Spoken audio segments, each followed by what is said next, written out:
ஆண்டவராகிய இயேசுவின் நாமத்தில் தொலைக்காட்சிகளுக்கு அன்பின் வாழ்த்துக்கள். இந்த நாளின் செய்தி, வாழ்க்கையின் குறிக்கோள், த கோல் இன் யுவர் லைஃப்.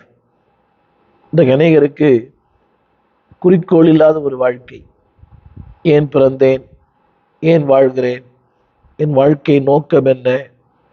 ஏதோ ஒரு வாழ்க்கை, அர்த்தமில்லாத ஒரு வாழ்க்கை, குறிக்கோள் இல்லாத ஒரு வாழ்க்கை, நோக்கம் இல்லாத ஒரு வாழ்க்கை. அன்பானவர்களே, ஆண்டவர் உங்களை என்னை இந்த பூமியிலே சிருஷ்டித்த போது ஒரு நோக்கத்தோடு சிருஷ்டித்தார், ஒரு குறிக்கோளோடு. அவருடைய சித்தத்தை இந்த பூமியிலே செய்யும்படியாய் உங்களை என்னை உருவாக்கினார். ஆனால் இன்றைக்கு பிரச்சனை என்னவென்றால், நோக்கம் அறியாமல், குறிக்கோள் தெரியாமல், லட்சியம் தெரியாமல் ஏதோ வாழ்கிறோம். இது ஒரு துக்கமான ஒரு வாழ்க்கை. இதைத்தான் பவுலடியார் சொல்லுகிற ஒரு வார்த்தை, பிலிப்பியர் 3:8. அவர் சொல்லுகிற வார்த்தையை தான் இன்றைக்கு உங்களுக்கு மேற்கோள் காண்பிக்க விரும்புகிறேன். என் கர்த்தராகிய இயேசு கிறிஸ்துவை அறிகிற அறிவின் மேன்மைக்காக, இதுதான் வாழ்க்கையின் நோக்கம். The goal of our life is to accomplish what the Lord has planned in our life. உங்களுடைய விருப்பம் இல்லாமல் தேவன் எதையும் செய்ய முடியாது. குறிக்கோளான வாழ்க்கைக்கு 2 காரியங்கள் முக்கியம். ஒன்று விருப்பம், ஆசை, அர்ப்பணம். இந்த 2 இருந்தால் தான் வாழ்க்கையின் குறிக்கோளை நிறைவேற்ற முடியும். இதனால் என் செய்தியை கவனமாக கேட்க அன்பாக கேட்கிறேன். பிலிப்பியர் 3:8, கிறிஸ்து இயேசுவை அறிகிற அறிவின் மேன்மைக்காக. அப்படியானால் இந்த உலகத்தில் ஒரே ஒரு நோக்கம், அவரை இன்னும் அறிய வேண்டும். அவரை அறிய அறிய வாழ்க்கை மாறும். இன்றைக்கு வாழ்க்கையின் பலவீனங்களுக்கு என்ன காரணம்? வாழ்க்கையின் போராட்டங்களுக்கு என்ன காரணம்? வாழ்க்கையின் வீழ்ச்சிக்கு என்ன காரணம்? அவர் அறிகிற அறிவு இன்னும் வரல. அவர் அறிகிற அறிவு வரும்போது நான் யார் என்பதை நான் புரிந்து கொள்ளுவேன். இன்றைக்கு அநேகருக்கு அந்த தேவனை அறிகிற அறிவு குறைந்து விடுறதுனால தான் தன்னை குறித்த ஒரு உயர்வான எண்ணம், ஒரு மேன்மை.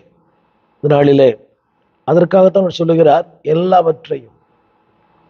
அவனுடைய அந்த வார்த்தையை நான் கோடிட்டு சொல்ல விரும்புகிறேன், எல்லாவற்றையும்.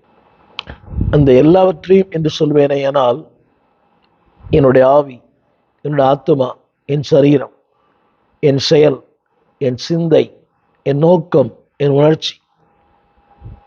அதனால தான் அந்த வார்த்தை சொல்லப்பட்டது, எல்லாவற்றையும். அது ரொம்ப கஷ்டம்.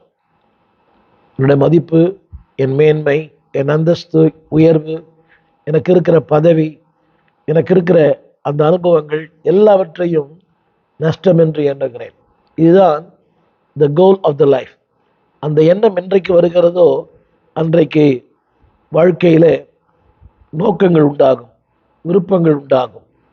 இதை உங்களுக்கு புரிய வைக்க விரும்புகிறேன். எல்லாவற்றையும் இருக்கலாம், பெயர் இருக்கலாம், புகழ் இருக்கலாம், பணம் இருக்கலாம், எல்லாம் இருக்கலாம். ஆனால் எல்லாவற்றையும் நஷ்டம் என்று. இன்னைக்கு ஒரு சிறிய கேள்வி, உடைய வாழ்வின் விருப்பம் என்ன? இன்றைக்கு ஒரு ஊழியக்காரோட பேசி கொண்டிருந்தேன். அவர் சொன்னார், பணக்காரன் ஆகணும், ஒரு பெரிய ஆளாக வரணும், ஒரு பிரபலமாக வரணும். அது அர்த்தமற்ற ஒரு விருப்பங்கள். பவுலடியான் சொல்லுகிறார், பிலிப்பியர் 3:9, அதாவது தேவனால் உண்டாயிருக்கிறதான நீதியை உடையவனாயிருந்து, தேவனால் உண்டாயிருக்கிற நீதியை உடையவனாயிருந்து கிறிஸ்துவுக்குள் இருக்கிறவன் என்று நான் காணப்படும்படி. எத்தனை பெரிய மேன்மை! கிறிஸ்துவுக்குள் இருக்கிறேன் என்று நான் காணப்பட வேண்டும். இதை நான் சொல்லுவதல்ல, உலகம் சொல்ல வேண்டும். இவர் கிறிஸ்துவுக்குள் இருக்கிறார், இவர் கிறிஸ்துவுக்குள் வாழ்கிறார். இன்றைக்கு இந்த கல்லறைகளில் எழுதப்படுகிறது, இவர் கிறிஸ்துவுக்குள் மரித்தார். அவர் கிறிஸ்துவுக்குள் வாழவே இல்லை. கிறிஸ்துவுக்குள் வாழாத ஒருவர் எப்படி கிறிஸ்துவுக்குள் மரிக்க முடியும்? மிக துக்கமான ஒன்று.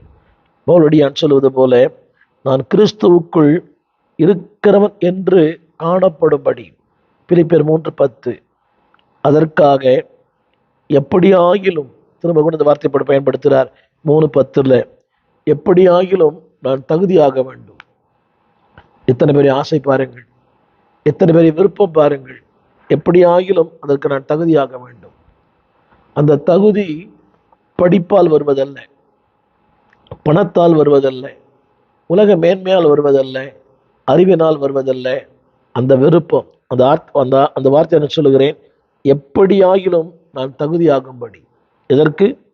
அவருடைய உயிர்த்தெழுதலுக்கு நான் தகுதியாகும்படி. இன்றைக்கு அநேகருக்கு, திருச்சபைக்கு போகிற அநேகருக்கு அந்த எண்ணமே இல்லை. நான் தகுதியாக இருக்கணும், அந்த உயிர்த்தெழுதலுக்கு நான் தகுதியாக இருக்க வேண்டும், ஏதோ வர வேண்டும், வாழ வேண்டும், நல்லா இருக்கணும், வியாதி போகணும், கண்ணை முன்னா பரலோகம் போகணும், அதல்ல. அதற்கு நான் தகுதியாகும்படி என்னை கேட்டுக்கொண்டிருக்கிற அன்பு தேவ பிள்ளையே, அந்த உன்னத தேவ ராஜ்யத்துக்கு தகுதியாக வாழ்கிறாயா? உன் பேச்சு தகுதியாக இருக்கிறதா? உன் உடை தகுதியாக இருக்கிறதா? உன் சிந்தை தகுதியாக இருக்கிறதா? உன் வாழ்க்கை தகுதியாக இருக்கிறதா? உன்னோட டிரான்சாக்ஷன், கொடுக்கல் வாங்கல் தகுதியாக இருக்கிறதா? யோசித்து பாருங்க. அந்த தகுதி, உலகத்தில் ஒரு வேலைக்கோ தகுதி எதிர்பார்க்குறாங்க.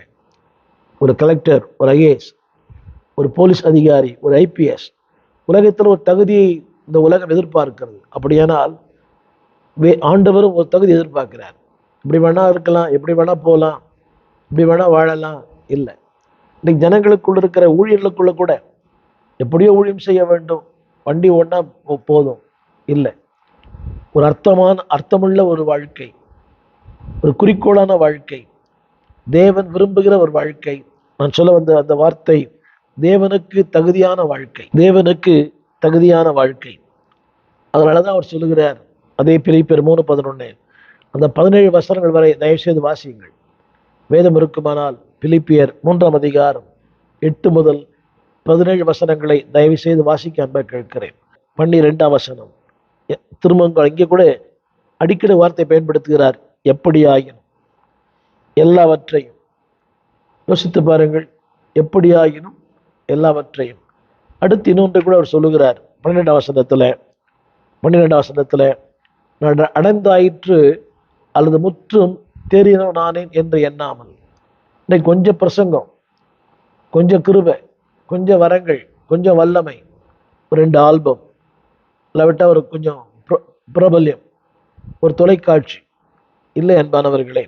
அந்த வார்த்தையை சொல்லுகிறேன், நான் அடைந்தாயிற்று. I have not achieve my goal. இதுதான் ஒரு வளர்ந்த ஊழியனுடைய உன்னத அனுபவங்கள். இன்றைக்கு எல்லாருக்குள்ளும் அந்த ஆட்டம் பாட்டம். இன்றைக்கு இளம் ஊழியர்கள் இந்த முதிர்ந்த ஊழியர்களை கனம் பண்ணுவதில்லை. இளம் ஊழியர்கள் முதிர்ந்த ஊழியர்களை இடத்துல கேட்பதில்லை. அவங்க சொல்ற ஒரே வார்த்தை, அவர் ரொம்ப அறுக்கிறாரு, ரொம்ப பழசு இல்லை அன்பானவர்களே. அந்த வார்த்தை நான் அடைந்த ஆயிற்று அல்லது முற்றும் தேறியவனானேன் என்று எண்ணாமல். அடுத்து இன்னொன்று சொல்லுகிறார், ஆசையாய் தொடருகிறேன். அப்படியானால் அந்த லக்கை அடைவதற்கு ஒரு ஆசை தேவை, ஒரு விருப்பம் தேவை, அதற்கான ஒரு ஆதங்கம் தேவை. இன்னும் வளரவில்லையே, இன்னும் ஊழியத்தில் பயன்படுத்தப்படவில்லையே, தேவன் எதிர்பார்க்கிற ஒரு நபராய் நான் மாறவில்லையே, எனக்கு பிந்தி வந்தவர்கள் முந்தி இருக்கிறார்களே, எனக்கு பிந்தி வந்தவர்கள் கர்த்தரால் பயன்படுத்தப்படுகிறார்களே, இன்னும் தேவன் எதிர்பார்க்கிற ஒன்றுக்கு நான் தகுதியா இல்லையே. அந்த காலத்தில் இருந்தேன், அடிமைத்தனத்தில் இருந்தேன், பாவத்தில் இருந்தேன், அசுத்தத்தில் இருந்தேன், அந்த காலத்தில் வாழ்ந்தேன். என்னையும் தேவன் கண்டுபிடித்தாரே, என்னையும் அவர் பிடித்தாரே. அந்த வார்த்தை சொல்லுகிறது, ஆசையாய் ஆசையாய். அடிக்கடி இந்த பாடலாம் பாடுறோம், ஆசையாய் தொடருகிறேன். இன்னைக்கு நிறைய ஆசை இருக்குது. பெரிய ஆளாகணும், சபை கட்டணும், ஒரு 1000 பேர் வரணும், நல்லதுதான். அந்த ஆசையை விட தேவனுடைய ஆசை நிறைவேற்றி பாருங்க, உங்கள் ஆசை கர்த்தர் நிறைவேற்றுவார். திரும்ப சொல்லுகிறேன், தேவனுடைய ஆசை நீங்கள் நிறைவேற்றுங்கள், உங்கள் ஆசைகளை அவர் நிறைவேற்றுவார். என்னுடைய முதல் குறிப்பு என்னவென்றால், உங்களுடைய வாழ்க்கையின் குறிக்கோள் என்ன? அதற்காகவே தேவன் உங்களையும் என்னையும் தெரிந்து கொண்டார். அந்த வார்த்தை சொல்லுகிறது பிலிப்பியர் 3:16, எனவே ஒழுங்காய் நடந்து. இந்த வார்த்தையை நான் கூடிட்டு சொல்ல விரும்புகிறேன், ஒழுங்காய் நடந்து.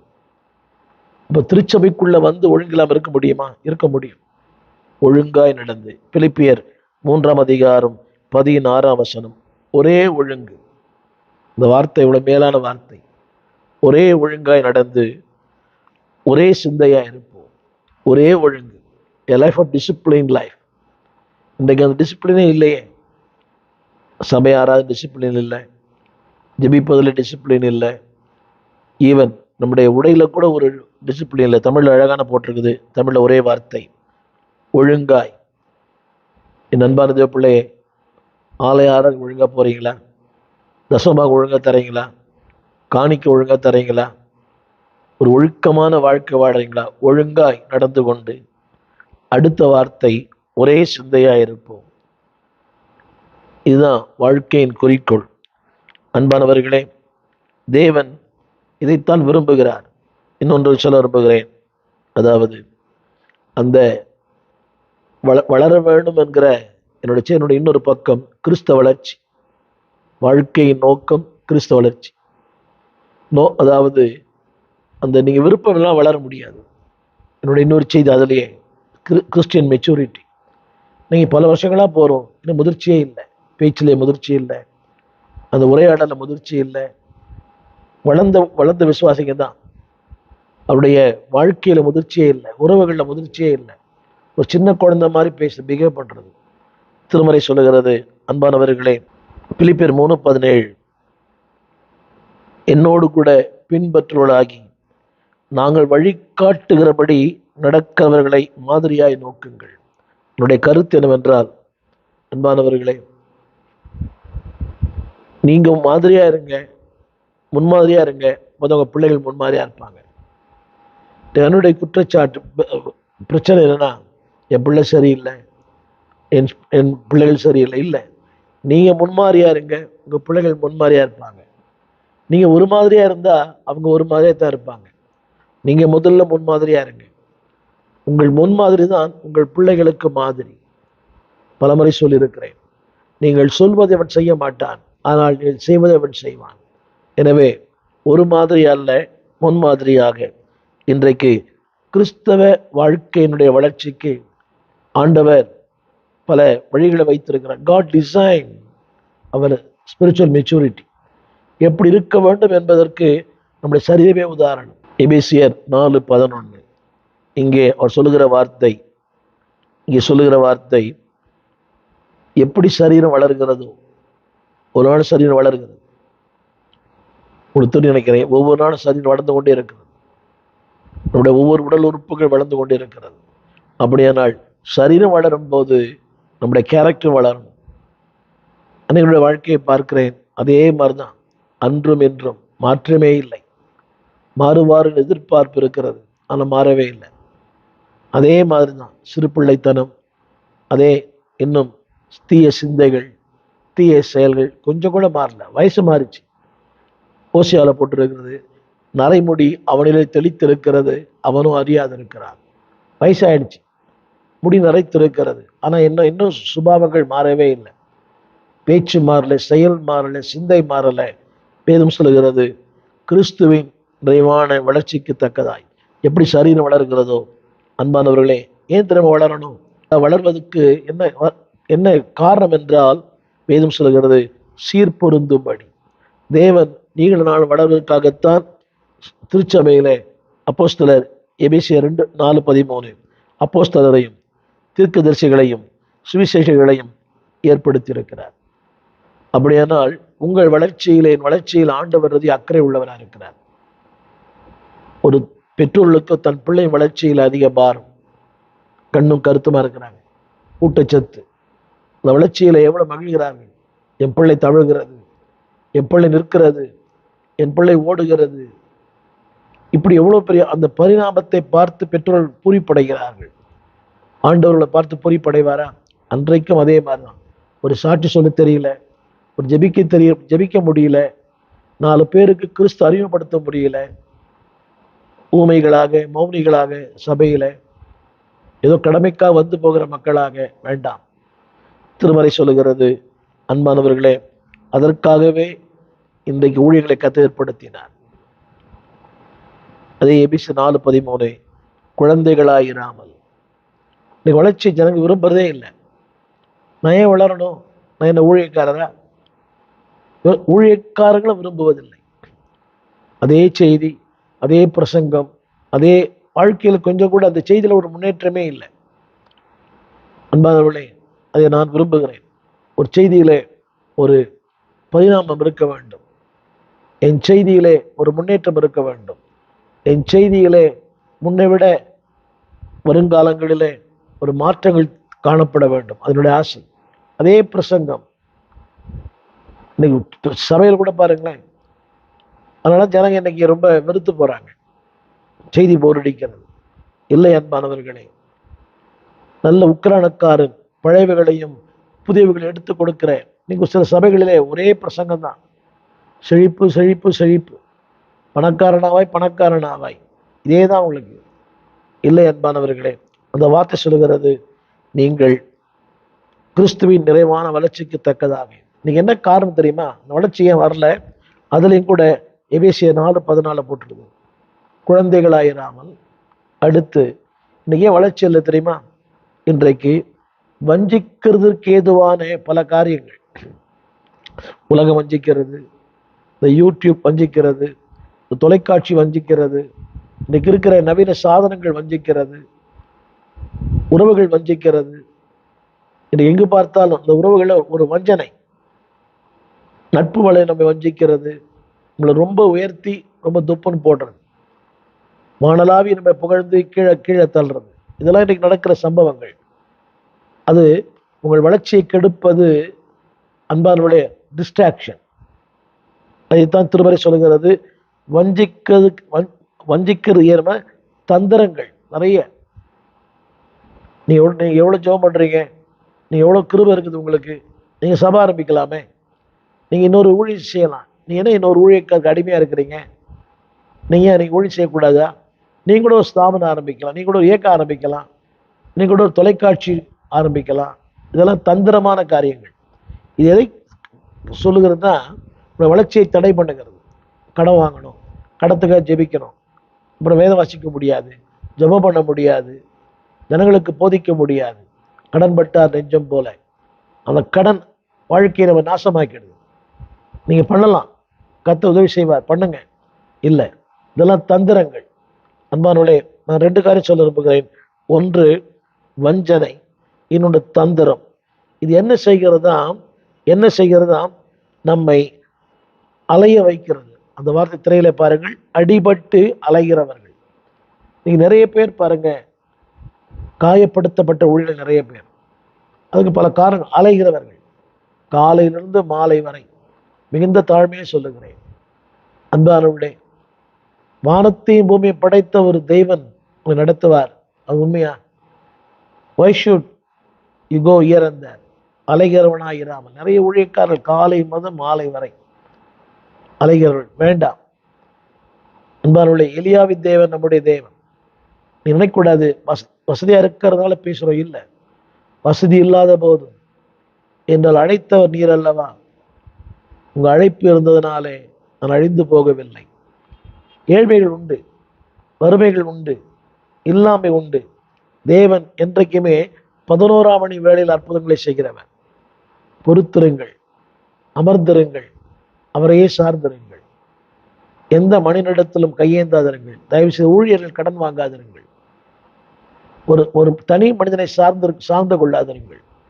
விசுவாசிகளா இருக்கட்டும், உறவுகளா இருக்கட்டும். Don't depend anyone in this world. அது யார் வேண்டுமானாலும். தேவனை தவிர ஒருவரையும் ஒரு காலம் சார்ந்து கொள்ளாதிருங்கள். அது உங்களுக்கு ஆபத்து. அதில் சொல்லப்பட்டிருக்கிறது, அது என்ன செய்யுமா? அது உங்களை அலைகளைப் போல அடிபட்டு அலைகின்ற மக்களாய் மாற்றும். எனக்கு துக்கமான காரியம். ஒரு மனிதனையே சார்ந்து வாழ்வது. எதற்கெடுத்தாலும் மனிதனை, உறவுகளை. அன்பார்களே, உங்களை அழைத்தவர், அவரை அழைத்தவர் தான் உங்களை அழைத்திருக்கிறார். அவர் அபிஷேகம் பண்ணினவர் தான் உங்களை அபிஷேகம் பண்ணியிருக்கிறார். அவரை பயன்படுத்துகிறவர் தான் உங்களை பயன்படுத்துகிறார். எனவே தேவன் பட்சபாதம் உள்ளவர் அல்ல. இது மிகுந்த தாழ்மையா சொல்லுகிறேன். உங்கள் வளர்ச்சிக்கு தடை என்னவென்றால், மனிதர்கள் நோக்கி பார்ப்பது, மனிதர்களையே நோக்கி பார்ப்பது. தினந்தோறும் எத்தனையோ தொலைபேசி அழைப்புகள். உதவி செய்வது தவறு அல்ல, ஆனால் அந்த எண்ணங்கள் மாற்றப்பட வேண்டும். அதாவது ஒரு மனிதனிடத்தில் நிற்பதற்கு முன்பாக வானத்தையும் பூமியை படைத்த தேவனுக்கு முன்பாக போய் நில்லுங்க. இதை விட கோடி மடங்கு உங்களை ஆசீர்வதிப்பார். ஒரு உண்மை உள்ளவர், வாக்கு பண்ணினவர் மாறிடார். ஒரு நாளும் நம்முடைய ஊழியரை அவர் பசியினால் வருந்த விடார், வெட்கப்படுத்தவே மாட்டார். இது அனுபவம், நான் கண்ட உண்மை, என் வாழ்க்கையில் நான் அறிந்து கொண்ட மேன்மை. என்னை கேட்டுக்கொண்டிருக்கிற அன்பு தேவ பிள்ளையே, காட் டிசைன் யுவர் growth. உன்னுடைய வளர்ச்சியை தேவன் வடிவமைத்திருக்கிறார். ஒரு சின்ன கேள்வி, அவர் வடிவமைத்த வளர்ச்சியில் நீங்கள் இருக்கிறீங்களா? உங்கள் நோக்கத்தை காட் டிசைன் யுவர் கோல். தேவன் உங்கள் வளர்ச்சியை வடிவமைத்திருக்கிறார். அவர் வடிவமைத்த வளர்ச்சியிலே நீங்கள் இருக்கிறீங்களா? சற்று ஆராய்ந்து பாருங்கள். அடுத்தபடியாக, வளர்ச்சிக்கு முக்கியமானது stability comes only by growth. அதாவது வளர்ச்சி இல்லாமல் ஸ்திரத்தன்மை இல்லை. இந்த வார்த்தையை நான் சொல்ல விரும்புகிறேன். வளர்ச்சி இல்லாமல் ஏன் ஸ்திரத்தன்மை இல்லை? வளர்ச்சி இல்லை. பல நேரங்களில் அந்த வசனம்தான் 2 பேதுரு 3:17, 2 பேதுரு 3:17-18 அதில் போட்டிருக்குது. அதாவது அந்த ஸ்திரத்தன்மை இல்லை. இப்படி சொன்னாலும் புரியும். அன்பான, வளர்ச்சி இல்லை, எனவே ஸ்திரத்தன்மை இல்லை. நீங்கள் உங்களை வாழ்க்கை தெரிஞ்சு நினைக்கிறேன், நல்லா ஜெபிக்கிறோம், ஆனால் ஸ்திரமாக இருக்க முடியல. ஒரு நாள் உன்னதத்துக்கு போகிறோம், அடுத்த நாள் பள்ளத்தாக்கு போயிடுறோம். ஒரு நாள் சபையில் வந்தவன் ஆர்ப்பாட்டம், ஒரே பாட்டு கொண்டாட்டம். அடுத்த நாள் அப்படியே தலை குனியும், வாயை திறக்கிறதே இல்லை. அதனுடைய கருத்து என்னவென்றால் ஸ்திரத்தன்மை இல்லாத வாழ்க்கை. ஏன் ஸ்திரத்தன்மை இல்லை? வளர்ச்சி இல்லை, ஸ்திரத்தன்மை இல்லை. புரிய நினைக்கிறேன். வளர்ச்சி இருந்தால் ஒரு ஸ்திரத்தன்மை இருக்கும். அதாவது என்னை நடத்துவார், சகலமும் நன்மைக்கு எதுவாய் நடக்கும். ஒருவேளை இந்த சூழ்நிலை மாறும், இந்த இருள் மாறும், இந்த இல்லாமை மாறும், இந்த காலங்கள் மாறும், எல்லாமே மாறும். நான் சொல்லுகிற அந்த வார்த்தையை சொல்ல விரும்புகிறேன். Stability comes by growth. அதாவது வளர்ச்சினால்தான் ஸ்திரத்தன்மை வரும். வளர்ச்சி இல்லைன்னா ஸ்திரத்தன்மை இருக்காது. இந்த ஏன் ஸ்திரத்தன்மை இல்லை? வளரல. அடிக்கடி உணர்ச்சி போடுறோம், பொங்குறோம், எழும்புறோம், அழறோம், சத்தம் போடுறோம், ஸ்க்ரீமிங், ஷவுட்டிங். இதெல்லாம் எதை காட்டுகிறது? இன்னும் நீங்கள் வளரலன்றது காட்டுகிறது. ஸ்திரத்தன்மை இல்லை. இல்லாட்ட அந்த ஸ்திரத்தன்மை இருக்குமானால் என்ன வந்தாலும், எது வந்தாலும், யார் கைவிட்டாலும், யோபின் வாழ்க்கையில் அதுதான். அவர் எனக்கு கொன்று போட்டாலும் அவருடைய வாழ்க்கையில் ஒரு growth இருந்துச்சு, மெட்டீரியலி அண்ட் ஸ்பிரிச்சுவலி. தன் வாயினால் அவன் பாவம் செய்யவில்லை. அதுதான் அந்த ஸ்திரத்தன்மைக்கு காரணம். திரும்ப வலியுறுத்த விரும்புகிறேன். திரும்ப stability come only by growth. கவனிங்க. அதாவது ஸ்திரத்தன்மையாக இருக்கணுமா? வளர்ச்சி விரும்புங்க. வளர வேண்டுமா? ஸ்திரத்தன்மையாக இருங்க. ஸ்திரத்தன்மை இல்லை என்றால் வளர்ச்சியே இல்லை. காலங்கள் மாறும், சூழ்நிலைகள் மாறும். நேற்று போல் இன்று இல்லை, இன்று போல் நாளை இல்லை. ஒவ்வொரு நாளும் புதிய புதிய சவால்கள், புதிய புதிய பிரச்சனைகள். உங்களோடு பேசுகிற எனக்கும் உண்டு. புதிய புதிய பலவீனங்கள் வந்தது. ஒரு நாளும் ஏதோ ஒரு பலவீனம் தாக்கி கொண்டே இருக்கிறது. ஆனால் இவர்களுக்கு மத்தியிலும் உங்களோட நான் கர்த்தருடைய வார்த்தையை பேசுகிறேன். நோக்கம் என்னவென்றால், அவர் நோக்கத்தை நிறைவேற்ற வேண்டும், அவர் சித்தத்தை நிறைவேற்ற வேண்டும். அடுத்தபடியாக, வளர்ச்சிக்கு நிறைய தடைகளை சந்திக்க வேண்டும். You have to face a test. வாழ்க்கையின் குறிக்கோள் நிறைவேற்ற வேண்டுமானால் வாழ்க்கையின் சவால்களை சந்தித்தாக வேண்டும். சவால்கள் இல்லாமல் முன்னேற்றம் இல்லை. சவால்கள் இல்லாமல் குறிக்கோள் நிறைவேற்ற முடியாது. இந்த பூமியிலே கண்டுபிடித்த எல்லா கண்டுபிடிப்பாளர்களும் எத்தனையோ சவால்களை சந்தித்தார்கள். அது தாமஸ் ஆல்வா எடிசன் இருக்கட்டும், எல்லா விஞ்ஞானிகளுமே, எனக்கு இஸ்ரோ ஏவுகணை எத்தனை தோல்வி, அத்தனை தோல்விகளுக்கு மத்தியிலும் தி அச்சீவ்ட். நான் சொல்ல வந்த கருத்து, ஃபேஸ் த டெஸ்ட். வாழ்க்கையின் சவால்கள் அது எப்படி வேண்டுமோ வரலாம். சரீரத்தில் வரலாம், உறவுகள் மூலமாக வரலாம், உலகத்தால் வரலாம், சபையாரால் வரலாம், பொருளாதாரத்தில் வரலாம், மனசில் வரலாம். இன்னைக்கு you have to face. Without test you cannot achieve the goal. அந்த பிரச்சனைகளை சந்திக்காவிட்டால் குறிக்கோள் நிறைவேற்ற முடியாது. பிசாசு நோக்கமே அதுதான், நம்மை குழப்புவது. ஒரு பாதையிலே போய் கொண்டிருக்கிறோம். அந்த பாதையில் முன்னேறக்கூடாதபடி நம்மை குழப்பது சத்துரு. குடும்பத்தில், உறவுகளிலே, மனசில் எல்லாருக்கும் வரும். அதை நான் கடந்து வந்திருக்கிறேன். அதில் வளர்ந்து வந்திருக்கிறேன். குழப்பங்கள் என்னை குழப்பும் போது அது எல்லாருக்கும் வரும். எவ்வளோ பெரிய ஊழியருக்கும் வரும். ஆனால் அந்த குழப்பங்களுக்கு மத்தியிலே பி ஃபர்ம், பி ஸ்டாண்ட். வேதம் சொல்லுகிறது, அன்பானவர்களே, அதிலும் நீங்கள், அந்த வார்த்தையில் எழுதப்பட்டிருக்கிறது, எபேசியர் 4:15. அந்த வார்த்தை இப்படி சொல்லுகிறது, சத்தியத்தை கை கொண்டு எல்லாவற்றிலையும் வளரும்படியாய். என்னோட முதல் குறிப்பு, அன்பான கர்த்தர் பிள்ளையே, கோ த ரைட் ட்ராக். வளர்ச்சி அடைய வேண்டுமா? குறிக்கோள் நிறைவேற்ற வேண்டுமா? அச்சீவ் பண்ணணுமா? கோ இன் அ ரைட் ட்ராக். அன்பானவர்களே, முன்னேற வேண்டுமானால் சரியான பாதையில் செல்லுங்கள். உங்கள் பாதையை திசை மாற்ற பலர் உண்டு. அதை பண்ணலாம், இதை பண்ணலாம். இன்னைக்கு எல்லா ஊழியர்களுமே ஏதோ ஒரு தொழில் பண்ண விரும்புகிறார்கள். கேட்டால் எனக்கு பயன்படும். இல்லை, அறிவு பயன்படாது, அனுபவங்கள் பயன்படாது. கோ இன் அ ரைட் ட்ராக். உங்களுக்கு நான் ஆரம்ப சொன்னேன், காட் டிசைன் யுவர் கோ. உங்களுடைய லக்கை தேவன் வடிவமைத்திருக்கிறார். ஏற்கனவே தாயின் கருவில உருவாக ஒண்ணுமே God design your goal. God design your destiny. உங்களுடைய குறிக்கோள், உங்களுடைய லக்கை அவர் ஏற்கனவே வரைந்து வைத்து விட்டார். வல்லவரின் கரத்தில் வரைபடமாய் அவருடைய கரத்தில் உங்களை வரைந்தும் இருக்கிறார், வணைந்தும் இருக்கிறார். ஸோ அதை விட்டுறாதீங்க. திரும்ப சொல்லுகிறேன், ஆண்டவர் ஒரு நாளும் உங்களை திசை தப்ப விட மாட்டார். நெவர். அந்த ட்ராக்ல போங்க. அந்த ட்ராகை மாற்றுறதுக்கு பல பேர் வருவாங்க. எனக்கு வந்தார்கள். ஊழிய அழைப்பு எத்தனையோ. உங்களுக்கு நீங்கள் இதை பண்ணலாம், பெரிய பெரிய கூட்டம் நடத்தலாம், இதை ஆரம்பிக்கலாம். நெவர். உங்களுக்குன்னு தேவன் வைத்த அந்த ட்ராக்ல ஒழுங்காக ஓடுங்க. இன்னொரு ட்ராக்ல ஓடினீங்கன்னா யூ கேனாட் அச்சீவ் த கோல்.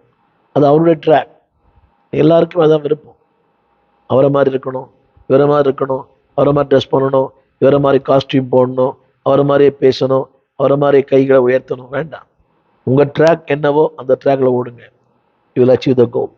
உங்களுடைய குறிக்கோளை நீங்கள் நிறைவேற்றுவீர்கள். இரண்டாவது குறிப்பு, உங்களுக்குன்னு ஒரு பாடத்திட்டத்தை கர்த்தர் வைத்திருக்கிறார். God has given a lesson for you. உங்களுக்கு ஒரு பாடத்திட்டம். அந்த பாடத்திட்டத்தை முதலாவது படிங்க. கவனிங்க. உங்கள் லெவலுக்கு ஏற்ற மாதிரி, உங்களுடைய முதிர்ச்சிக்கு ஏற்ற மாதிரி நீங்கள் கிரகித்து கொள்ளுகிற அளவுக்கு God has a lesson for you. அவர் தெரியும் நம்முடைய உருவம் என்னதென்று அறிந்திருக்கிறார். உங்களுக்கு என்ன லெசன் கொடுத்துருக்கிறாரோ அந்த லெசனை நீங்கள் first learn, study and steadfast. அதை கற்றுக்கொள்ளுங்கள், அதில் உறுதியாயிருங்கள். திரும்ப சொல்லுகிறேன், புரியாதா இருக்கலாம், அவர் புரிய வைப்பார். அவர் நல்ல ஆசிரியர், அவர் போதிக்கிறவர். உன்மேல் என் கண்ணை வைத்து உனக்கு ஆலோசனை சொல்லுவேன். நீ நடக்க வேண்டிய வழியை உனக்கு நான் காண்பிப்பேன். திரும்ப சொல்லுகிறேன், அதற்கான 2 காரியங்கள் முக்கியம். அதை கற்றுக்கொள்வதற்கு ஆசை முக்கியம், விருப்பம் முக்கியம், முயற்சிகள் முக்கியம். உங்களுடைய எஃபர்ட்ஸ். உலகத்திலே சொல்றாங்க, முயன்றால் எதுவும் தோற்று போவதில்லை. கவனிங்கள், முயன்று பாருங்களேன். இது ஒரு சவால் தான். வாழ்க்கை ஒரு சவால், கிறிஸ்தவ ஜீவம் ஒரு சவால், ஊழியம் ஒரு சவால், எல்லாமே ஒரு சேலஞ்ச் தான். அந்த சேலஞ்சில் உங்களோடு கூட கர்த்தர் அழைத்தவர் நீர் அல்லவோ, அபிஷேகித்தவர் நீர் அல்லவோ. He never let you down. உங்களை ஒரு நாளும் கைவிடவே மாட்டார். கவனிங்கள். ஆனால் ஒன்று, அந்த பாடத்தை எப்படி கற்றுக்கொள்ளுகிறது என்பதுதான் முக்கியமான கேள்வி. How you learn. கற்றுக்கொள்ளலாம், கற்றுக்கொள்ள விட்டு போகலாம். கற்றுக்கொண்டால் அநேகருக்கு கற்றுக் கொடுக்கிற ஆசிரியராக உங்களை கர்த்தர் மாற்றுவார். How you learn. நிறைய பேருக்கு அது கவலை இல்லை. வாழ்க்கை ஒவ்வொரு நாளும் ஆண்டு கற்றுக் கொடுக்கிறார். கல்லூரி கற்றுக் கொடுக்கிறதை விட கர்த்தர் கற்றுக் கொடுக்கிறார். தவறுகள் மூலமாய், நம்முடைய வீழ்ச்சிகள் மூலமாய், மனிதர்கள் மூலமாய் ஒவ்வொரு நாளும் காட் டீச். வேதத்தை கற்றுக் கொடுக்கிறார், உண்மை. ஆவியானவர் கற்றுக் கொடுக்கிறார், உண்மை. நம்முடைய சூழ்நிலை கற்றுக் கொடுக்கிறது, நம்முடைய தவறுகள் நம்மை கற்றுக் கொடுக்கிறது. இப்படி வாழ வேண்டும், இப்படி வாழ, இவரிடத்துல ஜாக்கிரதையா இரு, அவ்விடத்துல கவனமாயிரு என்று கற்றுக் கொடுக்கிறார். ஏன் தெரியுமா? God design your growth. உங்களுடைய வளர்ச்சியை அவர் திட்டமிட்டு வைத்திருக்கிறார். அன்பான தேவ பிள்ளைகளே, நீங்க கற்றுக்கொண்டீர்களா? பவுல் அடியான் இதை குறித்து அதிகமாக சொல்லுகிறார், நான் கற்றுக்கொள்ளும்படியாய். அதாவது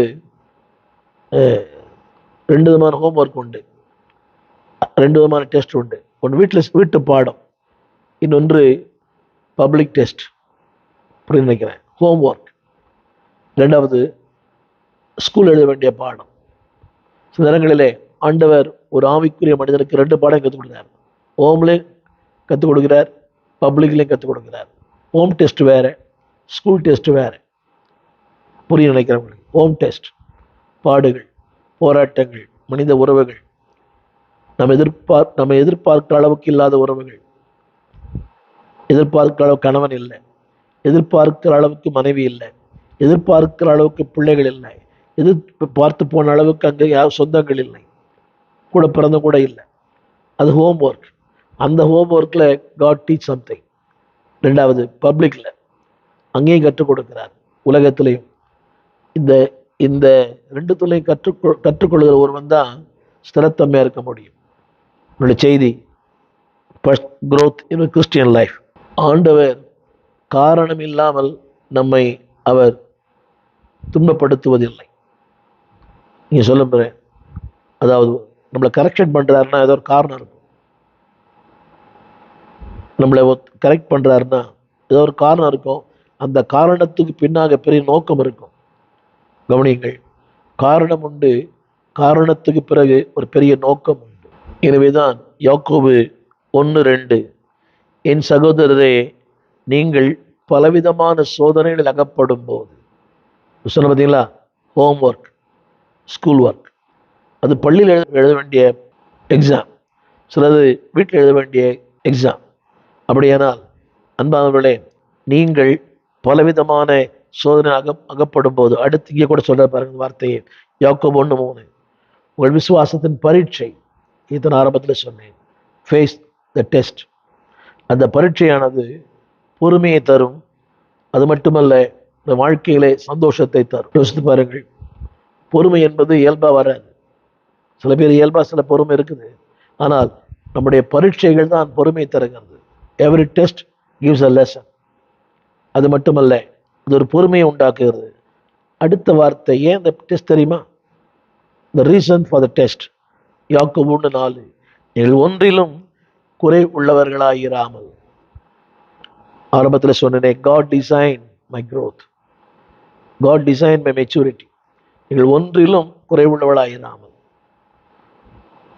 என்னை விட அவருக்கு எவ்வளவு அக்கறை, என்னை விட அவளுக்கு கேட்குது. ஒன்றிலும், சரீரத்தில், ஆவியில, ஆத்துமாவில, எண்ணங்களில, சிந்தைகளில, ஒன்றிலும் குறைவில்லாமல், குறைவுள்ளவளாயிராமல், அடுத்து பூரணராய், அடுத்து நிறைவுள்ளவர்களாய். அவருடைய பரீட்சைக்கு பின்னால் இருக்கிற பயன்கள் சொல்லப்பட்டிருக்கிறது.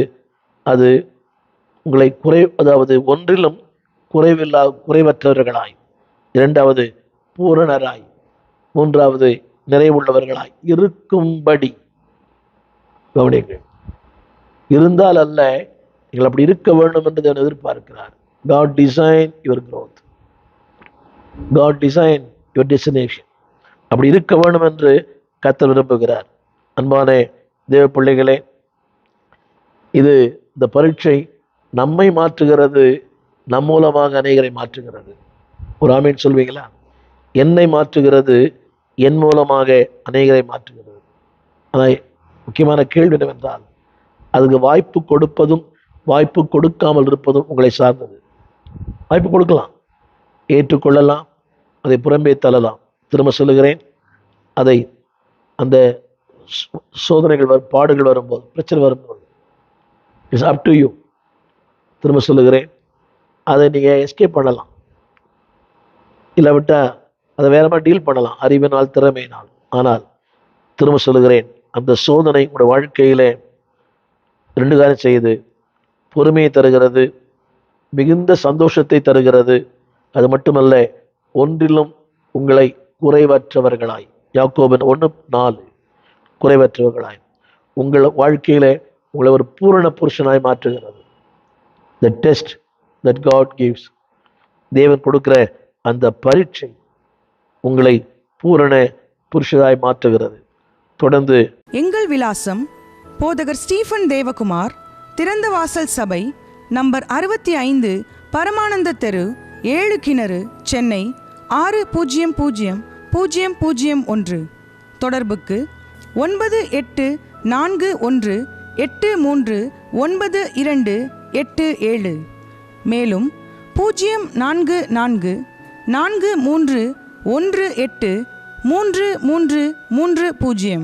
எங்கள் மின்னஞ்சல் stephenopendor@gmail.com. எங்கள் தேவ செய்திகளை யூடியூப் சேனலில் பார்த்து பயனடையுங்கள். தேவன் உங்களை ஆசிர்வதிப்பாராக.